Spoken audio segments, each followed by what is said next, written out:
Hello, ladies and gentlemen, Rosie here, and I play Dead by Daylight, so you don't have to. We got the revisions from the PTB, ladies and gentlemen. This is the wrong one. Hold on. I was looking at some of the past updates before I came on here. Okay, here is the real one. We got ourselves a little bit of meat to chew on. We got the revisions from Dracula in the PTB here.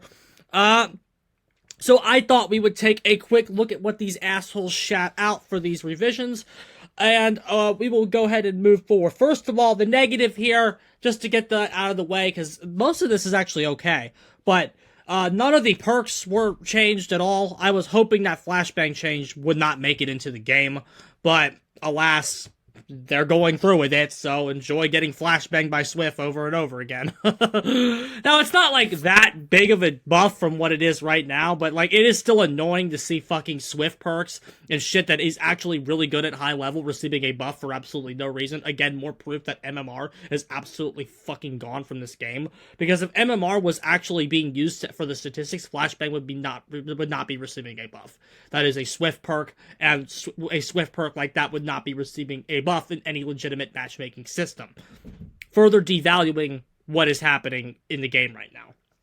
That all being said, with all of that nonsense out of the way, though, with that shit out of the way, the rest of this doesn't look too bad.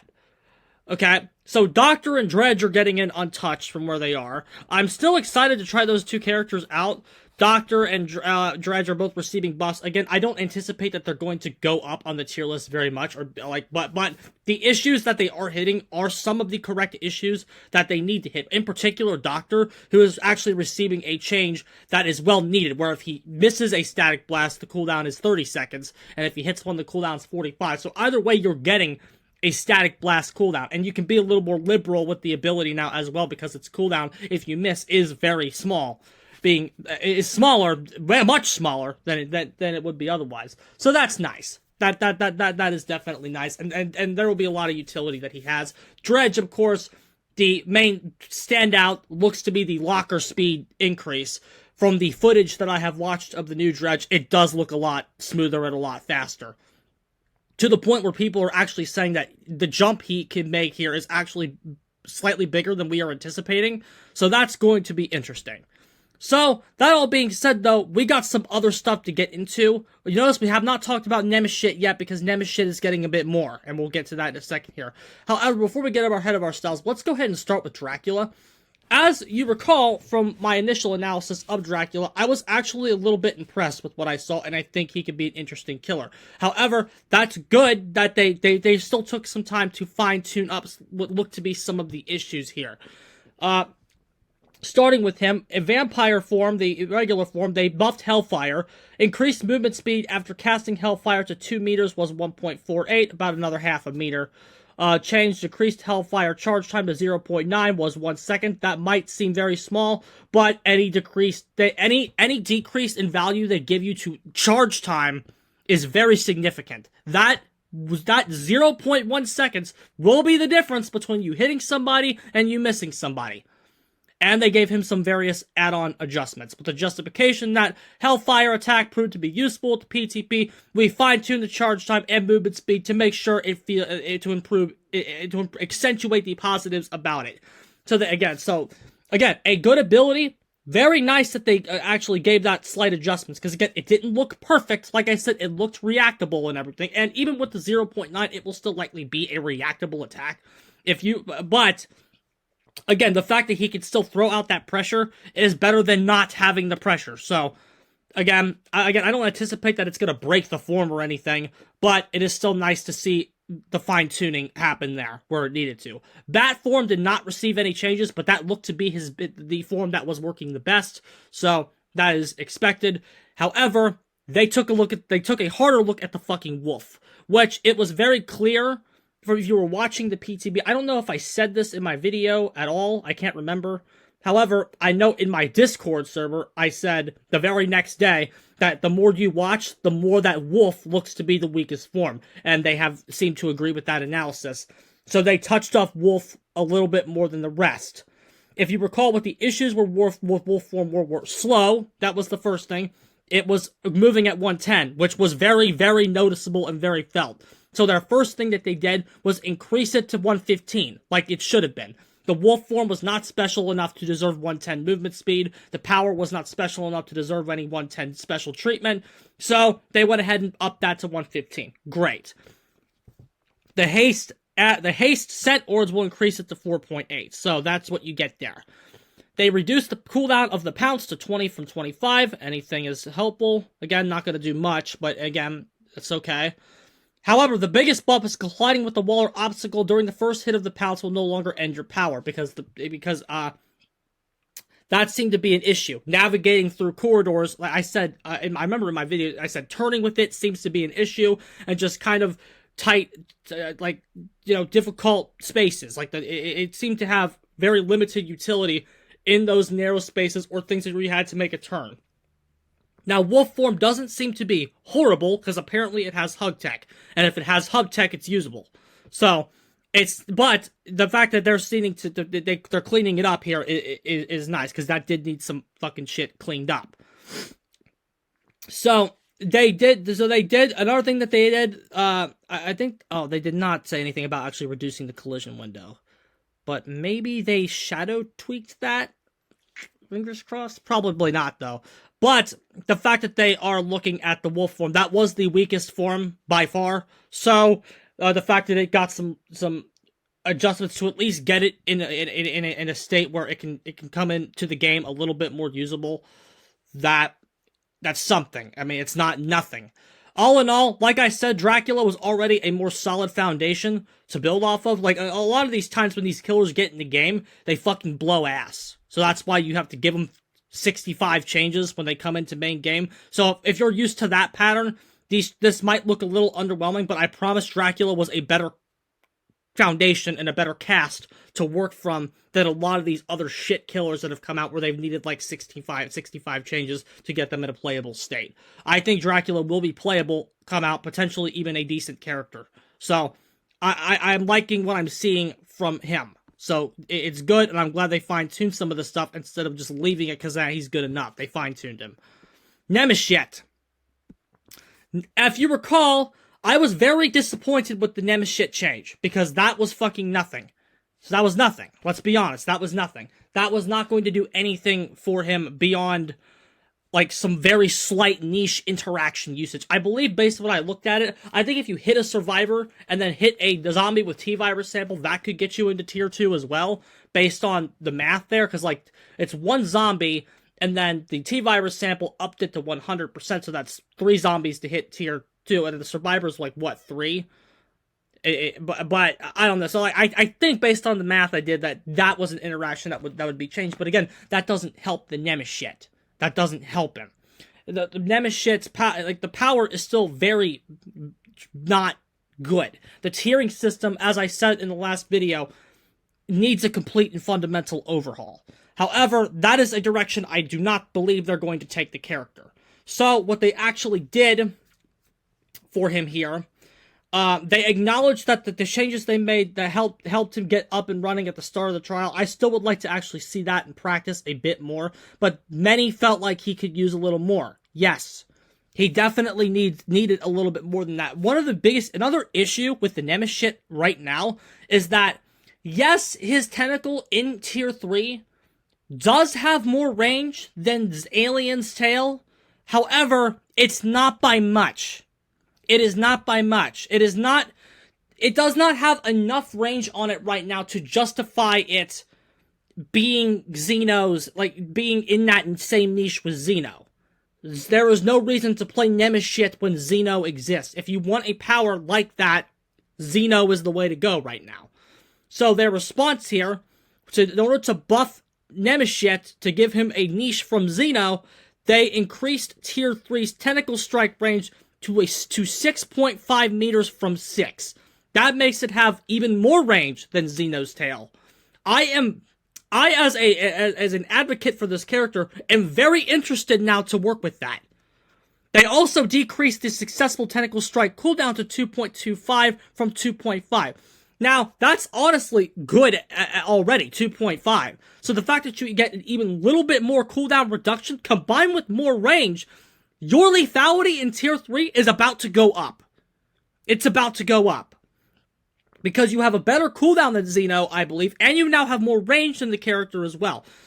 This is an alternative to reworking the tiering system. As much as I don't really like to admit it, because again, I think this character would be better if you just reworked the fucking tiering system to get tier 2 in tier 1, to make him start the match with the ability to break pallets. I think that is the thing that you could do to add to his consistency and make him stronger. However, I never believed that's the way they're going to go, because that would be the correct fucking change to give the character. And I don't think that's the way they're going to fucking go ever, the correct way.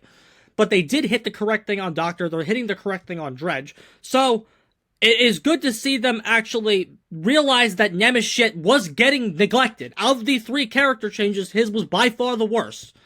So, giving him another 0.5 meters, that is relevant. That's relevant. I cannot wait to see what he can do with that near range. I think you're going to be, because the thing about tier 3 right now is I'm always kind of amazed how much better tier 3 feels than tier 2. Even though it's like a 0.2 meter increase or whatever it is right now, 0.2, 0.3, even though the increase isn't that big, it's kind of incredible what you can do with it. So the interactions that getting an additional 0.5 meters on the tentacle is going to do, I am very interested to see what kind of anti-loop he's going to be able to do with that. I am very interested to see what the 0.5 additional meters of tentacle is going to be able to do for his zoning. I'm going to be very curious to see what that brings to this character in combination with that successful strike. What they're trying to do, because, again, this is something I've always said, it's not worth it to get the infection, especially on console. Console Nemeshit has a big problem. Now, I don't think his issues on console are ever going to be fully corrected because I believe they are control-based. I believe they are control-based, and I believe console just runs worse overall, and things like that. So I don't think the character's ever going to be optimized on console. However, what this hopefully should correct is the problem that he has on console right now, where it doesn't feel worth it to get infections. Getting this extra range and extra cooldown might actually help him, might actually be worth a damn. It might actually be worth a damn. So, that is, I'm hoping that getting this 0.5 meters is going to be enough in combination with his other changes. I am glad they took a fucking second look at him here. A lot of my fucking response to my last video was shitting on me for saying that, oh my god, why don't go call him Nemeshit? Keep my character's name out your fucking mouth! I literally got that from Will Smith in my comments section. Well, the behaviors seem to have agreed that the changes weren't enough. Like I said, they weren't going to be enough. So it's a good thing that your character's name was in my fucking mouth, right, son? Because now he's getting a little more. Because not only me, I'm sure, but other people acknowledge that this probably wasn't gonna fucking do much for him. However, because they added a bit more here, they added a little more meat, just a little more meat, you might see this character do much better now because of that 0.5. I think that will be transformative. Enough to get him to high tier? Probably not. But to give him a quality of life, to give him up in the mid tier a little bit, maybe this will make him return to Keystone status. Who knows? Who the hell really knows? So again, I as a connoisseur of the character am glad that they took another fucking look at him and gave him a bit more to get his changes in line with Doctors and Dredges. Very nice. And one more, we got another surprise for us. I think I'm gonna skip night and do them last, just cover these fucking perks real quick. Human Greed, the chest kick perk, everyone. You remember that? I'm gonna kick the chest to get the aura reveal with my 60-second cooldown. Remember that fucking joke? So they decreased the cooldown to 60, 45, 30. That could say 10, 5, 0, and the perk would still suck. Now, it is aura reveal, so I guess technically it won't be like the worst fucking thing in Dead by Daylight, I guess, if you really want to fucking nitpick it and say, but Rosie, I'm sure it's gonna be at least mid-tier, man. You get to see their aura reveal. It's an early game lethal pursuer. They don't have to search the chest to get the aura reveal. They just have to be near it. Sometimes they can even spawn by him. So are you happy, chest fans? It probably won't be the worst fucking perk in Dead by Daylight. But it's still a fucking meme joke perk that is stupid and trash. Exaltation. Remove the condition in which presented items, upgraded items are being kept at the end of the trial. Good. I like that. I like that change. Enjoy the spoils of the hard work, they say at the end here. I like that. If you make a play with Exaltation and then get out, keep your green fucking flashlight, bro. Who cares? It could be a neat way for survivors to kind of get to farm more items that they want. You want more purple medkits, take a green one in and stun the killer. You can get a purple one in there now. Cute. I like that as a way for survivors to get some more items. That's cute. That's cute. But the biggest surprise here, and the thing that has immediately become, I don't know if it's the most hype thing for me, because again, I am excited about the Nemeshit changes, but Knight got a much-needed revision, and he got a much-needed second look. The Knight's rework was garbage. Garbage. Trash. Garbage. Rubbish. The filth. The Knight's rework was simply bad product. For all you The Boys fans. It was simply bad product. The rework was trash. Because I don't know what the fuck they were thinking, in all honesty. The shit, first of all, the problem that they really wanted to fix there of like, oh, we can just drop the shit on me, it really isn't fixed. I have not had a major decrease in guard accuracy at all from this. At all. And the fact that they get more chase time the longer the patrol path, that was enough incentive for them to not even need to even give him a nerf, in all honesty. Or like he can't even place it down if it's not 10 feet or whatever, 10 meters. The fact that you get additional chase time was enough of an incentive to make those patrol paths long. So I don't think he really needed any of the nerfs that he got. However, here's the issue with the rework, okay?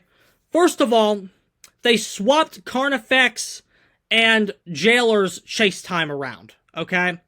That was the first weird thing, because Jailer already had the way that it was working before. All three of the guards had a place in the kit. Not real. Ironically, Assassin was the worst one. Because, I mean, he did have technically 110 movement speed, and he was technically the fastest, but, like, he really didn't do much for the kit. Carnifex occupied a survivor the longest, and he could break pallets faster, and the Jailer was the biggest patrolling range, he had the biggest range, and stayed out the longest. So, they wanted to nerf the Carnifex for some reason, I do know, but am choosing not to tell you. So they swapped his time with Jailer. And then the change that they made to increase chase time greatly benefited the Assassin, because now the Assassin can stay out longer than fucking 10 seconds. He can chase somebody for a pretty decently long time, and with his 110 movement speed, he is the hardest guard to avoid, because he's 110 movement speed. He has the biggest chase. And then they gave you the ability to swap between the guards, which I said needed to be there from release. Because, again, like the RNG, like you had to play with Carnifex and blah, blah, blah, blah, blah. However, the biggest issue with Knight's rework is there was no reason to use anybody that wasn't Assassin in 99% of situations. The Carnifex became fucking trash and was worthless. He's worthless right now. There is no reason to ever break the Carnifex out. Even in a situation where you can break a pallet really fast or a breakable wall or anything, unless you're just map moving and patrolling, want to break something real quick, that's like the only thing he's usable for. Even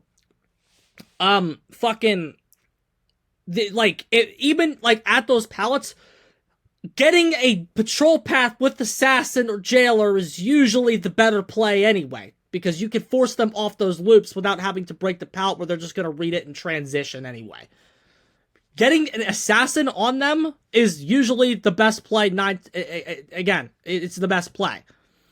Some Jailer still has the biggest range, and he does now have access to that long chase time that the Carnifex has. So sometimes if you are doing a very gen control style, and if you have a 3-gen or something, sometimes Jailer can be the better play than Assassin. However, a lot of good survivors, they would rather take the Hell State than be occupied by Jailer the entire time. When they're healthy, they'll just go, okay, I'll let Jailer hit me, so I'm not occupied by it for 30 seconds, and I can still contribute to the gens, because the Knight set the Jailer on me, so I'm gonna leave with Jailer, and then I'm gonna get hit, so I'm not occupied. I can swing right back around. A lot of Swifts would do that instead of being occupied by Jailer the entire time. However, some people didn't opt to do that, and again, Jailer having the biggest range as well as the long chase time meant that he did have a niche role in the kit. However, the issue still remained that in 99% of situations, I would say around 90 out of 100 guard throws, but they're playing this character correctly right now, are Assassin.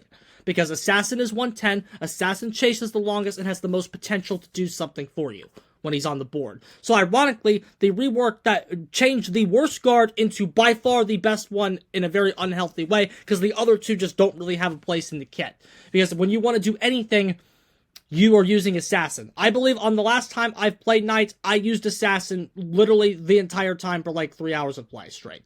I think I used the Jailer once, just a couple times just to do it, because I'm like, let's switch it up, see if this can get anything for us. And then Carnifex, he's being left in the box unless there's a free pallet to go kick or something. Bad. The Knights rework was colossal failure. However, they seem to have tuned it up. So, they are bringing back separate cooldowns per guard again. Assassin, Jailer, Carnifex. This inherently gives all three a place in the kit, because when Assassin is on cooldown, you can still use the other ones to do things, while Assassin is on cooldown. Which means it adds to his pressure, and he can do multiple things with the multiple guards kind of at once. Where it's like, okay, Assassin's on cooldown, but I don't have to wait for Assassin to get off cooldown.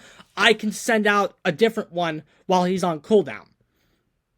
So that's cool. It was an unintended mechanic in a previous PTB, but it turned out to be loved by many and improved the character. Even reading it on paper, you can see why. So besides having the guards on separate cooldowns, encourage switching between to the right guard in the right situation. Meanwhile, shared cooldown encourage using the single strongest guard, aka the Assassin. So they have brought back the separate cooldowns as an intended feature, and now now I have tuned them according to their strength and utility. So basically, what I just said to you is now there in stat form. Assassin's the best, so he has the longest cooldown. Jailer's the second best, so he has the second longest cooldown. Carnifex is the worst, so he has the shortest cooldown.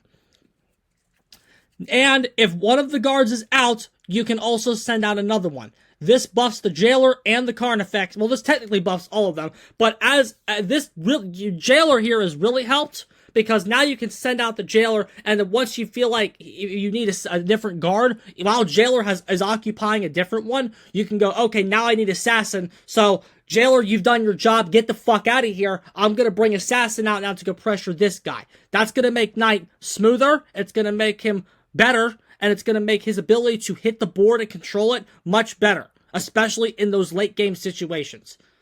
That buff is going to be fantastic. And it also helps the Carnifex because he is going to be in the kit available to you the most. He's going to be there the most for you. And you can hit, you can hit a patrolling guard with a basic attack to reduce the cooldown by 10 seconds. You can literally spam Carnifex now. If you like, okay, I fucked up with Carnifex, but I can hit him and get his cooldown back real fast. This also actually does help the Assassin, because if you fuck up an Assassin hit, you can whack him and only have him a 20-second cooldown. The Carnifex, I guess it doesn't really help as much as the Assassin, but it definitely helps the Jailer and the Assassin the most, because they have the longer cooldown. So if you make a misplay with them, you can whack them and get them off cooldown faster. Nice. And again, like I said before, summoning a guard causes any active guard to despawn. Again, that helps the Jailers see more utility, because the survivors have less control and can't really hold them hostage anymore. They can either take that Hell State, or if they're not taking the Hell State, or you can quickly swap to Assassin or Carnifex and do what you need to do with them. And again, because Carnifex is his cooldown is so short, setting him out while the other ones are on cooldown, all three guards have a place in the kit once again. Carnifex is still going to be the worst guard by far, I still think. However, the fact that he is going to be there a little bit more frequently might help. Again, Knight is once again a whole new character. Where he was a whole new character when the rework came out, but a much simpler, much stupider version of him. But the thing that's in the game, combined with this current set of changes, are now transforming the character once again, previously to what his original form was. This, honestly, should have been how he came out. It should have been how he came out, because if you go watch my Knight video on his release, where we go over his issues, and we talk about the guards being on a cycle, and why that was fucking dumb to begin with, this is the way he should have came out. However, better late than never. At least it's fucking here, we won that fight. Well, we technically won that fight with the rework, it's just the assassin was the only one who saw any play due to the other changes that they made. But taking the guards off that set rotation was honestly that was always going to have that issue. Whereas if you took them off, if you took them off the cooldown with his original version, assassin would have seen 0 play, and jailer would have probably seen jailer and Carnifex would have definitely seen the most play in his original interpretation. So that was always going to be a problem once you took the guards off cooldown. However, I think they did a decent job here at actually giving all 3 guards a role in the kit and something to do.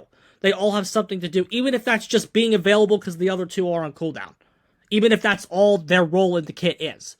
Like sometimes Carnifex is going to be used because he's all you got, is what it sounds like. Again, we'll have to see all this in practice, and again, I feel like good Knights are going to maximize when Assassin and Jailer are out there, and minimize when Carnifex is out there, because again, Carnifex is still bad. Like I am very excited that they've hit this. So honestly, in terms of like taking another look at things and designing things, this gets a pass from me. Like I have nothing here I'm going to actively scream and complain about here. This all looks okay, and it all looks like one of the more decent updates in memory. Now again, I'm still not thrilled about the perks. I am still a bit peeved that they got 8 and we got 0. That's still kind of ridiculous. However, Knights looks solid, Nemesis looks better, and then Dredge and Doctor they're going to be smoother. I don't know what else to tell you. I'm far less impressed with them. Knight could be something, man. Knight's already okay. He's already still a decent character in the game. So to see him getting these buffs, that could possibly bump him up to kind of where he was previously. So, and again, I'm not like this community. I actually like the Knight. I know a lot of people don't. I actually like him. So, I think I say that because he reminds me so much of Hellember from Identity 5, and I love Identity 5. So, I kind of like Knight for that reason. So again, I like him. So, I'm always excited to see him get changes. So again, positive Rosie. I guess I'm just in a positive mood, man. Cop scene dying off. We got a decent patch here. Not a lot of bad things to say right now. So that being said, GG's, I'm getting the hell out of here. We'll have fun tomorrow. We're doing a Kill Your Friends tomorrow. So be there or be square, lads.